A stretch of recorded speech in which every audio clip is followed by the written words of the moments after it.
Dukungan untuk Basuki Cahayapurnama terus berdatangan ke Makobrimob. Ya, kita langsung akan bergabung dengan rekan Trianisha untuk perkembangan informasi terkini dari Makobrimob. Nisha, bagaimana dari pantauan Anda kondisi saat ini di sana? Alka, sampai dengan siang hari ini sejak tadi pagi diberitakan bahwa Gubernur Nonaktif DKI Jakarta Basuki Cahayapurnama dipindahkan dari Rutan Cipinang ke Makobrimob Kelapa II, Depok, Jawa Barat.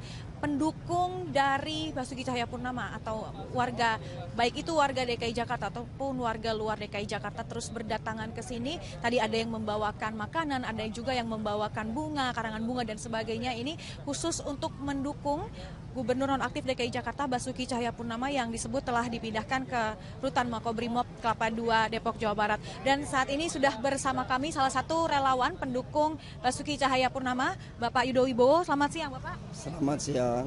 Bapak sejak pukul berapa tadi, sejak pagi ada di sini ya, Pak? Saya tadi pindah dari semalam nginap di Cipinang, terus pindah ke sini sekitar jam 9 pagi tadi.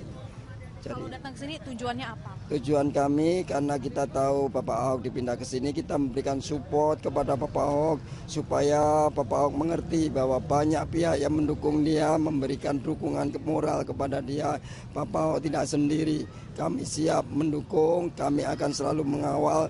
Tidak tahu kita sampai mana, kita akan berusaha untuk mendukung kepada menggalang sebuah kekuatan, mendukung kepada pemerintah agar membebaskan Bapak Ahok dengan kekuatan massa. Karena kemarin dengan jalan hukum kita mengalami sedikit kebuntuan, walaupun nanti ada naik di tingkat kasasi atau sebagainya, tetapi dukungan secara massa akan kita lakukan. Cuma nanti baru jam 2 mungkin baru pada datang. Jadi rencananya akan ada berapa orang lagi yang akan datang jam 2 siang nanti, Pak? Banyak. Kalau semalam kan kita dari sana sudah diumumkan oleh Korlapnya Bapak Birgaldo dan rekan-rekan bahwa kita yang semalam ngumpul itu mungkin sekitar 7.000 sampai 10.000. Lah nanti yang datang ke sini kita harapkan lebih besar lagi karena banyak nanti pendukung-pendukung di luar daerah yang kemarin belum datang semoga ikut bergabung di sini. Jika bisa bertemu dengan Basuki Cahayapurnama, apa yang akan Bapak dan rekan-rekan sampaikan? Saya sudah sering ke Balai Kota, sering juga ketemu Bapak Basuki Cahaya. Yang pasti kita tidak meninggalkan Bapak Basuki Cahayapurnama. Kita sangat sedih, kita sangat kecewa dengan vonis yang dijatuhkan kepada Bapak Basuki Cahayapurnama. Karena apa? Pasal-pasal yang ditujukan pasal sangat lemah sekali. Itu hanya dari pengajuan beberapa orang yang berkeberatan. Sementara penduduk Indonesia ada sekian ribu yang tidak protes dalam perkara itu tidak dipikirkan oleh majelis hakim. Terakhir Pak, jika tadi ada yang membawa karangan bunga, ada juga yang bawa makanan untuk mendukung Ahok. Kalau Bapak dan teman-teman relawan, apa yang dibawa Pak? Kita sih kalau bawanya ya kita uang di kantong aja Ibu ya. Uang di kantong, kalau kita pas dukungan doa, kalau masalah begitu-begitu tidak kita pikirkan Ibu.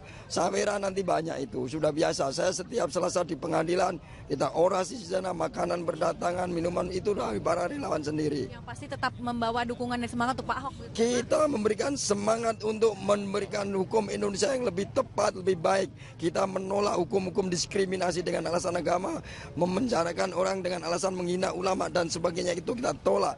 Pasal-pasal penistaan agama harus dihapuskan dari hukum tata perdata di Indonesia.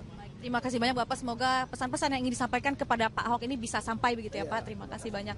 Demikian Alka. Ya, Tria, lalu bagaimana dengan pantauan Anda terkait dengan arus lalu lintas yang ada di sana?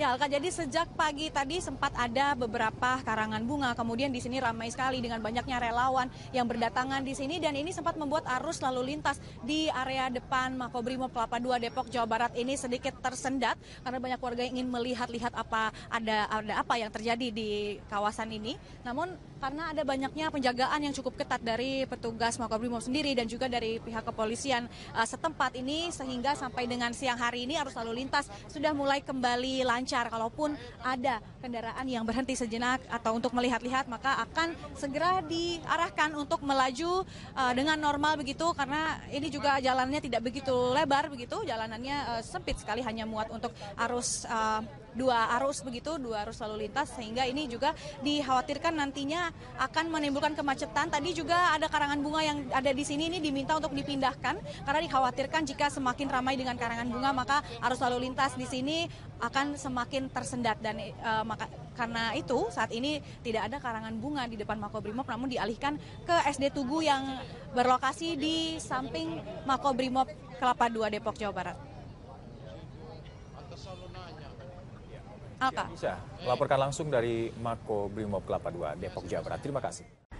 Pemirsa, untuk membahas sidang vonis Ahok telah hadir narasumber di studio kami, pakar hukum pidana Universitas Indonesia, Flora Dianti. Selamat pagi, Bu Flora, apa kabar? Baik, selamat pagi Mbak. Bisa jadi hari ini adalah hari yang sangat penting, hari yang sangat ditunggu, dan mungkin nggak hari ini akan menjadi hari terakhir. Artinya baik pengacara maupun jaksa sama-sama tidak akan banding apapun keputusan hakim nanti akan diambil. Ya, sangat memungkinkan memang, kecuali mungkin apabila hakim menuntut membuat putusan bebas ya, itu pasti akan dilakukan kasasi oleh jaksa. Tapi apabila putusannya adalah percobaan juga, besar kemungkinan maka jaksa penuntut umum tidak akan melakukan upaya banding atau kasasi. Tapi seberapa besar jika kemungkinan vonis ini mengarah ke bebas? Seberapa besar kemungkinan itu Anda lihatnya? 50-50 lah Mbak. Sekarang kalau misalnya kita melihat dari proses 20-21 persidangan yang sudah lewat, akhirnya tidak terbukti itu pasal 156A tidak terbukti di sini, artinya kemudian ada lagi unsur memusuhi golongan. Satu golongan tertentu. Satu golongan tertentu. Ya, itu semua kita kembalikan kepada majelis hakim karena apapun pembelaan dari penasihat hukum terdakwa ataupun tuntutan dari jaksa penuntut umum itu hanya merupakan acuan dari hakim, karena hakim mempunyai keyakinan yang bebas untuk menentukan alat bukti yang mana ya yang memberikan keyakinan hakim atau alat bukti yang mana yang tidak akan memberikan keyakinan hakim. Keyakinan hakim di sini tentunya apakah terdakwa bersalah ya atau terdakwa tidak bersalah. Jadi harus dua itu yang harus ditentukan di sini. Yang pasti hakim harus mencari kebenaran. Diatur oleh konstitusi bahwa hakim mempunyai independensi, tidak ada intervensi di sini. Tapi juga kita tidak bisa menampik bahwa intervensi sekecil apapun di dalam pengadilan pasti terjadi. Dan kalau kita lihat selama ini itu sudah menjadi intervensi sendiri. Bagaimana opini publik yang berkembang, bagaimana dalam lingkup internal seorang hakim pun juga pasti ada. Tapi seberapa besar intervensi ini kemudian akan mempengaruhi putusan nantinya? Intervensi itu pasti memang ada. Sebenarnya sejak semula dengan diberikannya BAP, berita acara pemeriksaan, maka secara tidak langsung ada intervensi bahwa memang selama penyidikan itu sudah tentu ada unsur pidana di sini. Nah, karena hakim sudah membaca BAP sebelum persidangan, secara tidak langsung hakim akan mempunyai cognitive conviction ya, seperti keyakinan yang sebenarnya karena dibaca terus-menerus itu menyatakan bahwa memang ada unsur pidana di sini. Nah, tetapi selanjutnya kembali lagi kepada bagaimana hakim independen dan benar-benar terlepas dari intervensi tersebut. Apakah itu intervensi dari luar atau intervensi dari hasil BAP? Kan di sana hakim akan melihat bahwa benar-benar yang dilihat oleh hakim adalah fakta-fakta persidangan.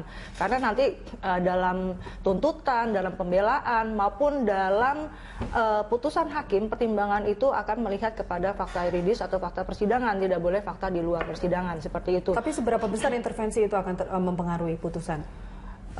Seberapa besar pun intervensi itu, hakim harus menyatakan bersalah tidaknya terdakwa berdasarkan dua alat bukti yang sah berdasarkan keyakinannya. Nah, di sini dua alat bukti yang sah itu kan memang minimal standar pembuktian. Nah, kalau misalnya ada keyakinan hakim bahwa terdakwa bersalah, tapi di satu sisi juga ada alat bukti bahwa yang dapat membuktikan bahwa terdakwa tidak bersalah. Di sini yang sangat berperan adalah keyakinan hakim itu sendiri. Nah, keyakinan hakim itu sendiri, kalau misalnya alat bukti yang sah sudah terpenuhi, mau tidak mau sedikit akan terpengaruh oleh intervensi dari luar. Nah, itu yang ditakutkan seperti itu. Kita harus menghormati independensi hakim dan juga harus kita percaya bahwa hakim punya integritas di sini.